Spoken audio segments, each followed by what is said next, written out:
Welcome to our webinar this evening on Southwest Minnesota Arts Council's Quick Support for Organizations grants for fiscal year 2024, which just started for us July 1st here and runs through June 30th of 2025.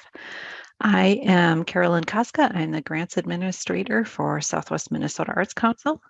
And we'll start out just running through what we're going to talk about tonight. We'll just briefly talk about Southwest Minnesota Arts Council. We'll look at the guidelines for this grant program. Then we'll go over to our website. We've had a bit of a redo there and kind of give you a tour of what's all available for you there. Then we'll go into our grant system and walk through the application, and then we'll finish up talking about the grant process or what happens after you submit an application. If you wouldn't mind all muting for the moment, we'll stop a couple times for questions, and feel free to type things into the chat as well as you think of them. And then at the end, if we've got some time, we can open things up and talk about some specific projects you have in mind.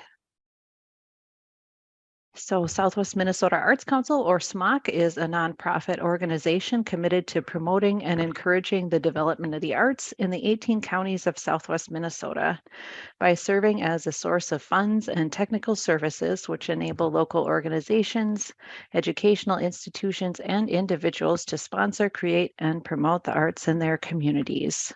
Here is our region down in the southwest corner of the state.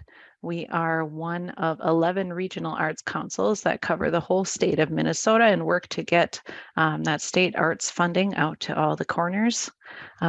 So most of our funding does come from the state of Minnesota, partially from an allocation from their general fund, but most of it comes from the Arts and Cultural Heritage or Legacy Fund. We also receive some funding from the McKnight Foundation that we use for our grants for artists, and also from memberships and donations from around our region. And to be a little more specific about the region that we cover, our service region includes 18 counties, which include Big Stone, Chippewa, Cottonwood, Jackson, Candy, Ojai, Lac-qui-Parle, Lincoln, Lyon, McLeod, Meeker, Murray, Nobles, Pipestone, Redwood, Renville, Rock, Swift, and Yellow Medicine, and 2 tribal nations, Pajutazizi, Upper Sioux Community, and Chanchayapie, Lower Sioux Community. And we acknowledge that this region occupies the traditional, ancestral, and contemporary lands of the Dakota people. So on to quick support grants. There are several kinds of projects that you can do with this grant program. You can do a small arts project. You can do a small equipment purchase. You can do planning for a public art project that you have in the works. As an arts organization, you can do some organizational development activities or a startup project, and we'll go into detail about what each of these could be. In general, these are open to nonprofit organizations. But if your organization does not have its 501c3 status yet, you can apply using a fiscal sponsor organization, which would be another organization that does either have their 501c3 nonprofit status or a unit of government, and then they would basically sponsor your project for you. They would receive your grant funding and be responsible for the ultimate outcomes of the project. So if that is the route you're going, your application would need to have an agreement between your organization and that fiscal sponsor organization, just spelling out how that's all going to work for you. And then that someone from that fiscal sponsor organization would need to sign all of your grant-related documents, including your application. So the small arts project would be open to nonprofit organizations and units of government, which would be like city, county, or tribal government. And the kinds of activities that this could cover would be arts exhibits or performances, art classes for community members, a very small public art kind of project. Basically all the same kinds of activities that you would be able to apply for under our regular art project grant, but on a smaller scale. Then for the small equipment purchase, this again would be open to nonprofit organizations and units of government. If you're a non-arts organization applying for this, the equipment would need to be used for community arts activities. So kinds of things that you could purchase under this project type would be sound and lighting equipment, art studio equipment, office equipment, covering any kinds of storage needs, and smaller structural improvement kinds of things that might be helping towards the accessibility of your space, etc. Then for the public art planning, this again is open to those nonprofit organizations and units of government. And this would be for planning for a specific large-scale physical public art project that you have planned to do in your community. And this is really helpful in getting everything together that you would need in order to be able to apply for our large public art grant. So the kinds of activities that you could do with this, if you're getting some community input, if you're going through the process of getting requests for proposals from artists, just kind of determining some available resources and costs, looking into some feasibility or sustainability of the project. So those are the kinds of things that you can do as planning to find out all this information that you're going to need in order to apply for that large public art grant for the final project. So, and just to be clear, that would be for things like a mural or a sculpture. Then the arts organization development project type is open to arts organizations only, and that would be defined as an organization whose mission is focused primarily on the arts. And this project type is all about increasing long-term stability and capacity for your organization through development and management type projects, which would be things like doing some training for staff and board members. Maybe they're attending a workshop or a conference, hiring consultants, working on strategic planning, board development, marketing, etc. Maybe you want to conduct kind of an overarching survey to determine community needs to kind of figure out some next directions that your organization is going, or you may be going through the process of developing some new arts programs or services. And then our last project type for the quick support grants is the arts organization startup. This again is for arts organizations only. And this is for those who don't have their official 501c3 nonprofit status yet, but would like to go through the process of filing for that and becoming a nonprofit. So the actual filing fees would be something that would be covered for that, and any costs involved in developing your articles of incorporation and bylaws if you have not done that yet either. So the grant is available for up to $2,500. And as of this year, there are no matching funds required, which means that as long as your project costs less than that maximum amount you can request, your organization doesn't have to come up with any other funding toward the project. We have been waiving this match since the pandemic started, and our board has not yet decided to bring that back yet. I don't know if that's going to happen sometime yet or not, but at least this year, no matching funds are required. There are some things that are not eligible for this grant. Projects that don't have an art focus, proposals that are mainly about staff salaries or bringing on contracted, more permanent staff, requests for new building construction, purchase of real estate, or funding to be used for an endowment, educational projects within a school system. Also not eligible are activities that take place outside of Minnesota. We are using state funds for this grant, and we are required that all activities take place here. Also not eligible is anything involving religious socialization of the participants or audience, fundraising events. In other words, this funding should allow your project you're doing to break even, not to make a profit. Also ineligible are payments of debts that are incurred before your grant begins. You cannot use these grant funds to match another grant from us.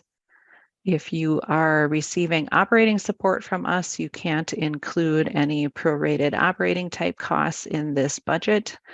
And then if you have a past due final report still hanging out there, you are also not eligible to apply until that is submitted. Another new thing that we have this year, we have added a limit to the amount that organizations can be awarded each year in grant funds from us. So your organization can receive a maximum of $20,000 per year in SMOC grant funds starting this year. This does not include your operating support if that's something that your organization is receiving.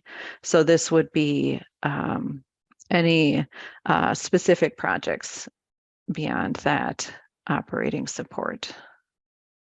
We're just hoping to be able to spread our funding around among some more organizations. Was our reasoning behind creating that limit this year. As far as application deadlines, this is a monthly deadline. So you can apply by the 1st of each month, August through May. And then the earliest date that you could start your project would be the first day of the following month.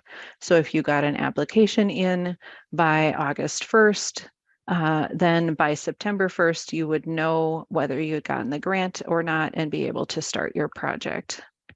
And also, you will need to submit your application by 4:30 p.m. on the day of the deadline. The system will not allow you to submit after that time. And it's a good idea to try and aim for at least the day before, just in case some sort of computer glitch would happen at the last minute. And then you'd still have some time to figure that out and get your application submitted. You'll need to choose a start date for your project. First, check for your earliest allowed start date for when you're applying. So again, that would be a month out from the date you're trying to apply by. And just make sure that that makes sense for your project, because you can't start anything toward your project before that date. So you could not purchase any supplies, hold auditions, book any travel, do any advertising before that start date. So you really need to do some thinking to see when really makes the most sense for you to apply based on the timeline of your project, because you cannot spend any funds before that start date. You'll also need an end date for your project, and feel free to give yourself plenty of time to finish up the project, and don't forget about any time you may need to do your evaluation of the project.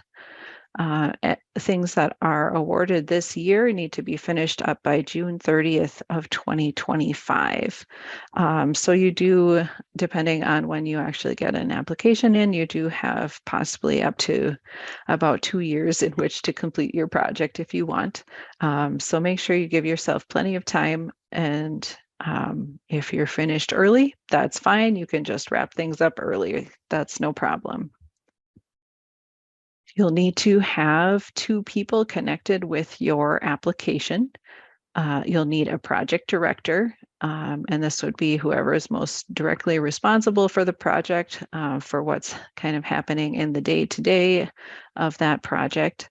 And then you'll need an authorizing official, which is someone who would have authorizing power for your organization, like the president or the treasurer. These do need to be 2 different people. And both will need to sign all of the grant documents, including your application. And we'll stop for a moment here if there are any questions at this point. So Carolyn, this is the small grant, 2,500. Yes. If one were to get it for somewhat of a not too timely, not too long a project, does it have to be completed before applying for any of, like, say, the larger grants or any of the other grants? No, for our organization grants, there's no rule about around having multiple projects going at the same time. So Okay. That is fine. Okay. For our individual grants, you do need to finish up one project before applying for another, but not for organizations. Oh, okay. And then if the project entails work by staff for the specific project, is that an eligible expense, or is that considered non-eligible as a staff salary? If it's something that is outside of the normal responsibilities of the staff that is just for this project, that should be okay. We're just not wanting this to be, say, an arts organization development request that is specifically for hiring a staff person in general. So we're wanting those who are looking for funding for their staff in general to do that through the operating support route instead of something like this quick support organization development route. Kind of. I suppose the easiest way to handle that is if one had a project, then call and find out if that's expenditure would be allowed or not. Yep, that would be great. Yeah. Okay. Any other questions at the moment? All right. Then we are going to keep moving along here and head over to our website. So we have gotten a new website in the last month or so, and I just want to give a little tour of where you can find everything now. So everything you're going to want is going to be under this grants tab. And a new thing that we've done that's hopefully going to be real helpful for people is the first thing under that is the login to the grant system. So that'll be a quick place for you to find that. Then we have our grants for different types of applicants. Whoops. So we're going to go over to our organization grants and find, here's our quick support. So all of these grant pages will have the same kinds of information on them. First of all, you'll have the guidelines for the grant program.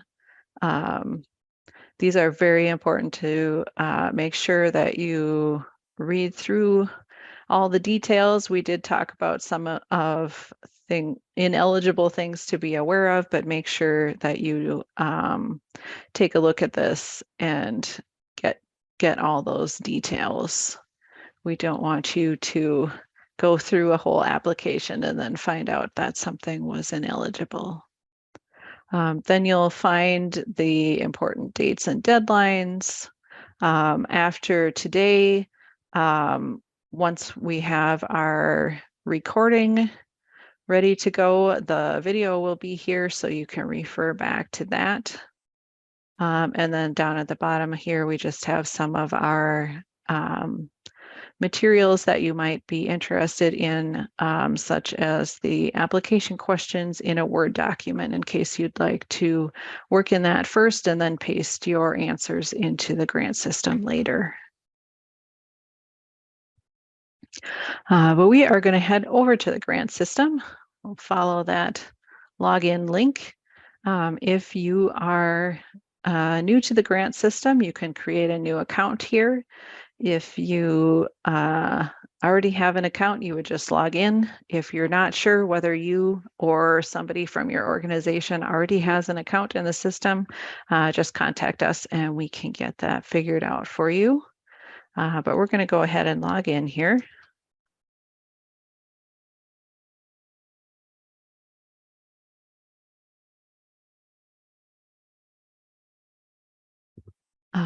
And if you work in this system as a grant review panelist for us, if you've done that at some point in the past, make sure to come in here and change your role to applicant so you can see your applicant dashboard.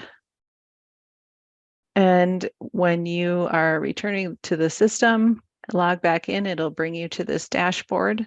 But if you are coming in for the first time, it will bring you to this apply page. And this lists all of the applications that are currently open. So you'd scroll through and find the one you want. Here is our quick support application. If you'd like to preview this without actually starting anything, there's this preview button here. But if you are ready to get started, you can click the apply button, which is what we're going to do. And as we get started here, I'm just going to point out a couple things. If you need to work in a different language for your application, we do have Google Translate embedded into the site. So you can select the language that you would like to be working in, and it will translate the interface and all of the questions for you, and you can go ahead and work in that language. Then we have the Copy Previous Answers button. And this is very helpful if you've done an application in the system before. It will bring up a list of all of your previous applications and you can choose one to copy from, and it will copy over any answers to questions that are the same in between those two applications. So that can give you a little head start if you've done something in the system before. Then we have the collaborate button, and this is helpful for allowing somebody else to work on the application with you. What you would do is put their email address here, and then choose what level of permission you'd like to give them, and send them a message of whatever it is you'd like them to help you with. If you just want somebody to read through your draft, or maybe you want them to come in here and attach some work samples or budget information that you don't have. So you would just invite them here. They will receive an email with a link to follow, and they will just need to create a password if they don't already have an account in the system, and they'll be able to work on the application as well. Starting the application here, you will put in a name for your project. As you see by the examples here, it can just be very basic, just explaining what it is you're doing. No need to put the title of your organization in the project name again. Then there's a space to put in the amount that you are requesting. You may want to wait to fill this in until after you have done the budget form. And then here is where you'll enter your start and end dates. And it goes through some examples for you there just as a reminder.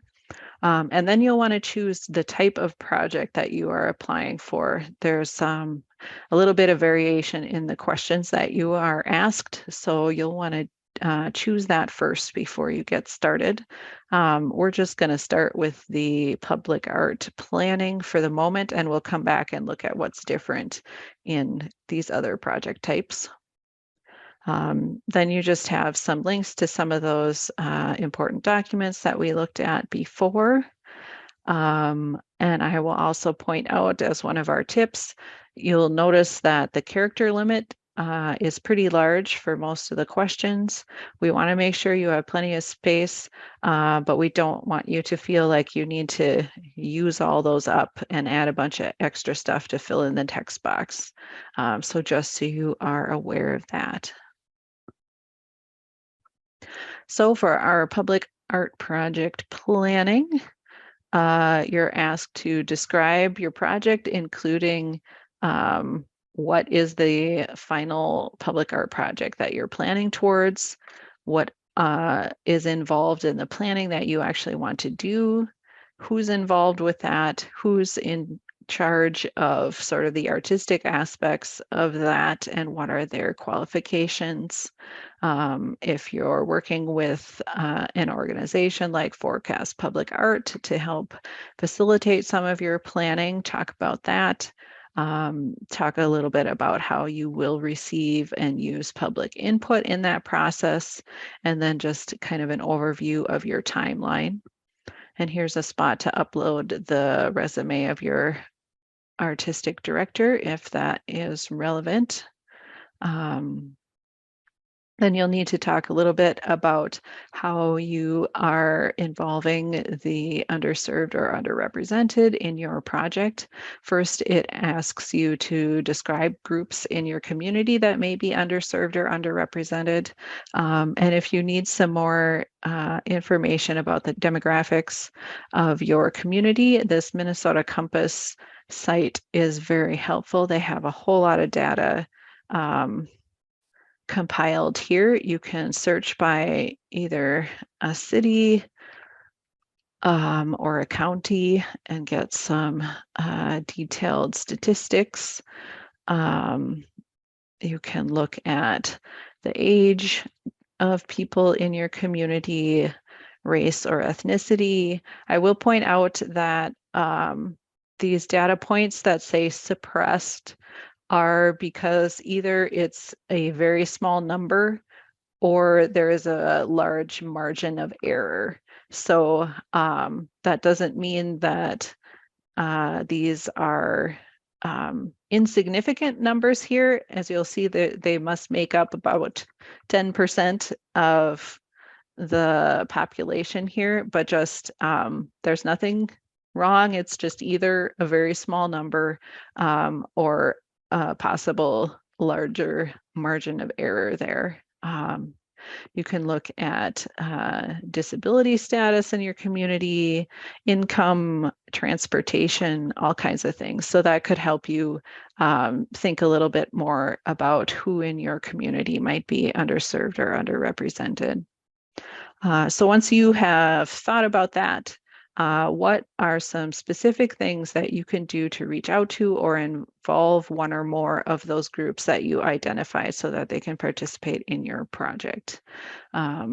And we do want to point out that just saying our activities are open to everyone does not answer that question. We want you to think about something truly specific that you can do. There are some examples here.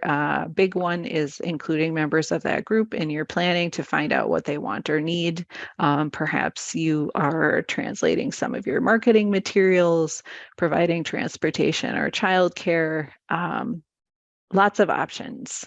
And we also point out that your organization may already consist of or serve members of this group that you're going to be focusing on, and you are welcome to talk about that as well.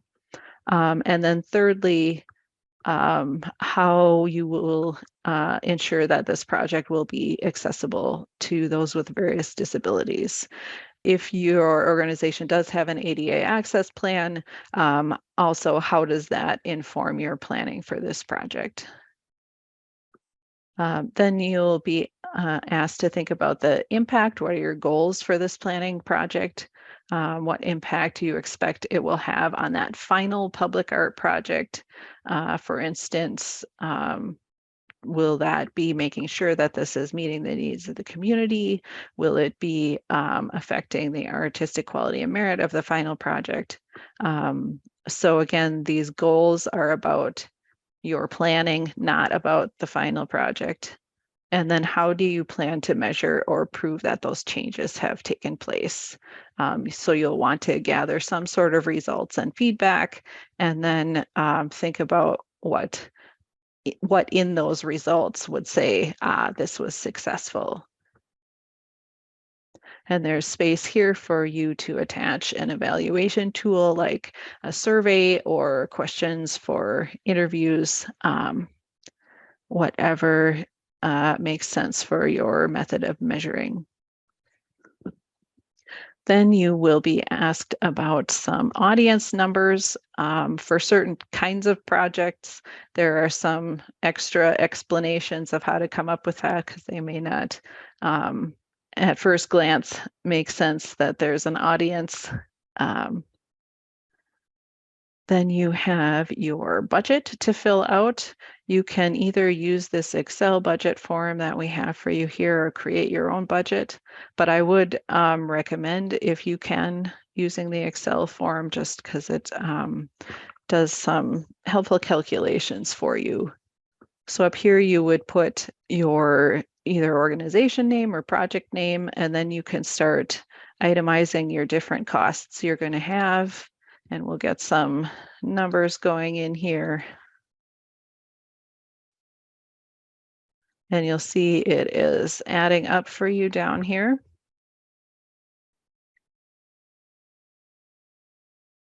And then you can put in any income that you might have toward the project. If this is a small art project, maybe you have some ticket income. If this is more of an organizational project, maybe you have a donation that you're working from for this.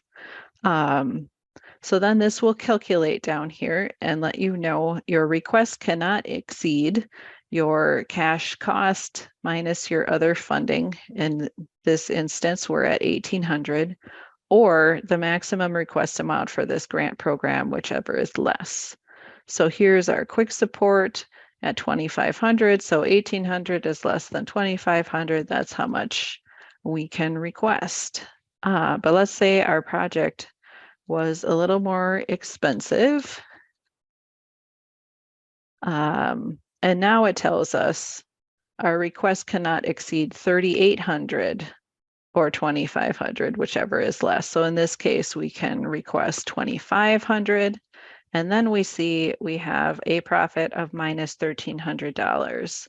We want this profit box to equal 0. So we're going to have to come up with, maybe we can find some other donations that add up to $1,300. So now our profit is 0.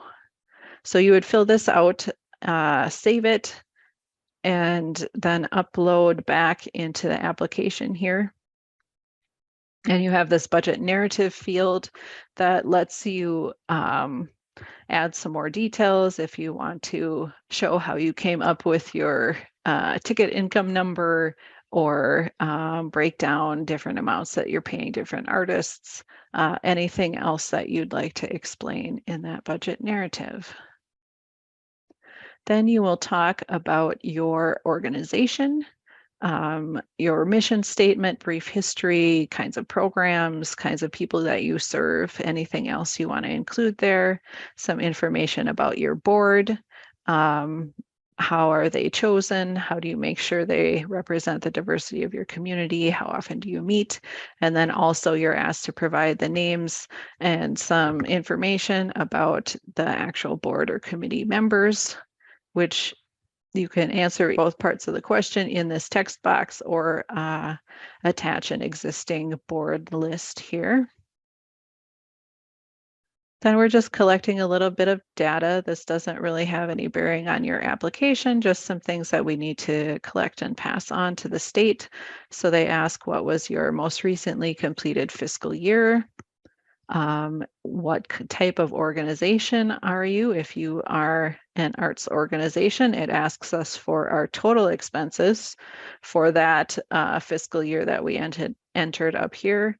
If you are a non-arts organization, you're asked for your estimated annual expenses just for the arts from that year. Then some demographic information, yearly audience numbers. And then we just ask for a little feedback about what kinds of opportunities for assistance you participated in preparing to apply for this grant. So that is helpful to us. Then just some information about your organization name, spot for your project director to put their information, your authorizing officials information. We ask you to indicate who the grant writer is in case we end up having some questions.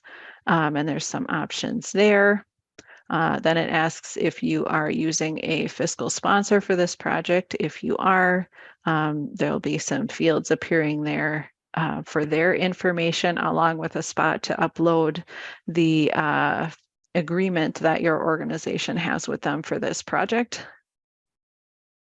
And then finally, you've got some electronic signatures at the bottom here. And this is another great place to use that collaborate button to invite, say, your authorizing official to come in here and sign. So we're just going to head back up to the top again and quickly change some of our selections to see what the difference is for some of those other project types. For your small art project, you're asked, including describing your project, which artists or production you have chosen and why. In addition to those artists, are there any other personnel who will play a large role in your project? For instance, if you want to give some more information about your project director, are you collaborating with other community groups? What kind of support are they providing? What is your timeline and how will you promote? And then you're asked to provide some more specific information about the artists. They can upload some resumes or bios here, and then you'll need to provide some samples either of the work of the artists that you're hiring, or if your group is a performing group itself, for instance, samples of their work. So you can upload some things here, or we also have some link fields. So you should be able to include a variety of things. So that's really the only thing different for that small art project. Our small equipment purchase, you're asked what equipment purchases or improvements are you planning to undertake? If you're working with a consultant or a contractor, why did you choose them and what are their qualifications? Who's involved from your organization and what is your timeline? And then there's some space to put some supplemental materials, which could be, if you think photos of the space would be helpful for people to understand what it is you're wanting to do, or some technical specs of some equipment you're wanting to buy, things like that. And then all of these, it does ask for impact. What are your goals going to be? What specific changes? And then how do you plan to measure or approve? But for each of these different project types, it'll give you some different prompts to help you come up with something appropriate. Then for our arts organization development, what development activities are you planning to undertake? If you are working with a consultant, why did you choose them and what are their qualifications? Who's involved from your organization? Has your board or committee agreed to actually participate in whatever this is? And again, what is your timeline? And then there's a space if you have a consultant or contractor who is giving you a proposal for this work to be done, you can attach that here. And then the arts organization startup is a little different in that it focuses on more of that organization information first. We looked at some of these, just general information about your organization, samples of the kind of programming that you do. Again, information about your board. This does ask about a couple key people from your organization that you're asked to provide resumes for. And then for your actual startup project, what is all involved in that? Do you still need to develop your articles of incorporation and bylaws? Who's handling some of the legal stuff? What's your timeline? And then as far as your goals for the project, what kinds of changes might this have to your organization's capacity or long-term stability? So for projects like this, it helps to give yourself a little longer time than you think, just so you actually have some results or feedback that you can gather. You want this, for instance, to be more than, okay, now we have our paper saying we have our 501c3. What is that actually enabling you to do? So you might want to just make sure that you allow plenty of time to see what that effect actually is. All right, so we've been working on our application, and there's a submit button here for when we're ready to do that. But we're going to hit the save application for a moment. This will be auto saving as you are working on things, but by hitting that save button, it'll give you a list of what are remaining required questions that you still need to answer. So that can kind of help you track your progress. And then if you want to keep working, you can hit continue here. Otherwise, we are going to head back to our dashboard. And we'll see now, this is the new quick support application that we just started. If you want to come back and keep working on it, there's this edit application link. And then later, if you are awarded a grant, this will be the same place to come back to find your contract, your final report, things like that. All right, we're going to jump back over to our slides here for a second and pause briefly at the moment if there are any questions again. One question, Carolyn.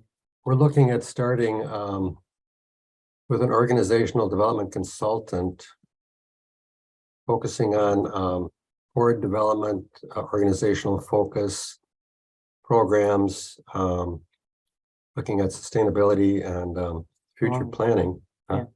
Yeah. Long term. Long term. And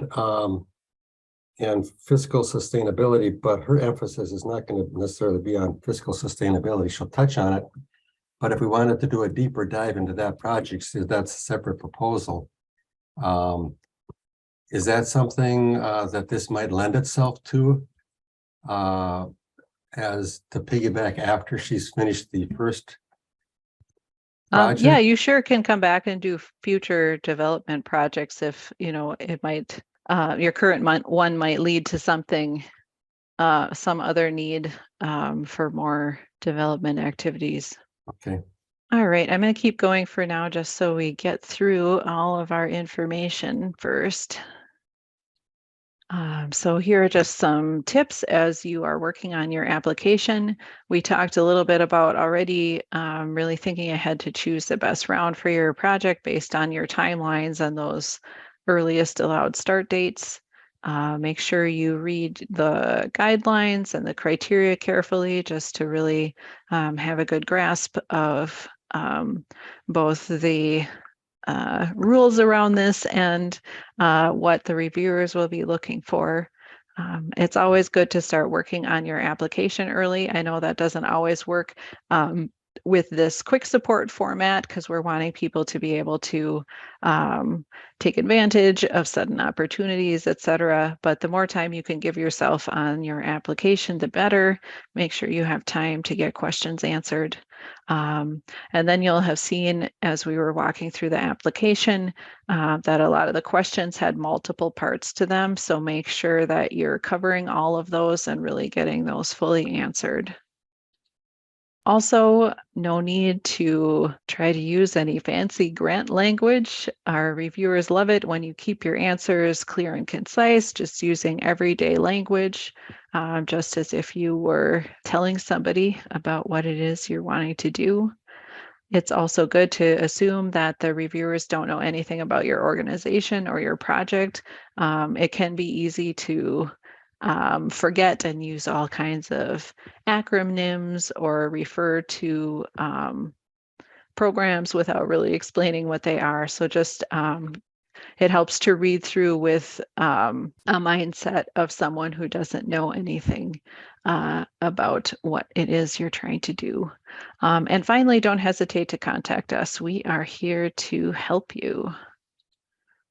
So different ways that we can help. We can talk through your project with you before you're getting started just to make sure everything is eligible. This is really the right program for you. You can get some answers to your questions as you're working on the application. We also can do a draft review of your application before you submit it. Just check for things that you're missing, something we think maybe the reviewers might find confusing.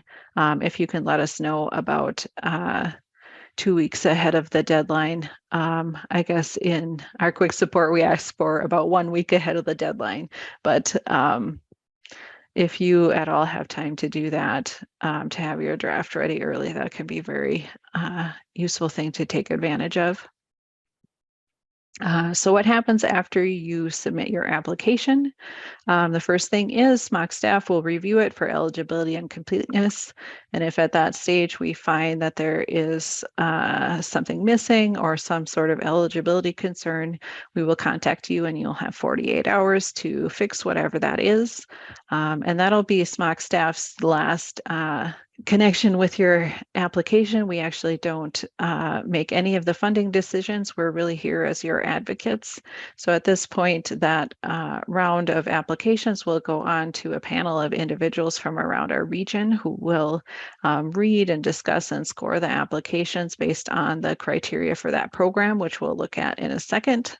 And then their final scores will go on to our board of directors who make the final funding decisions based on those recommendations.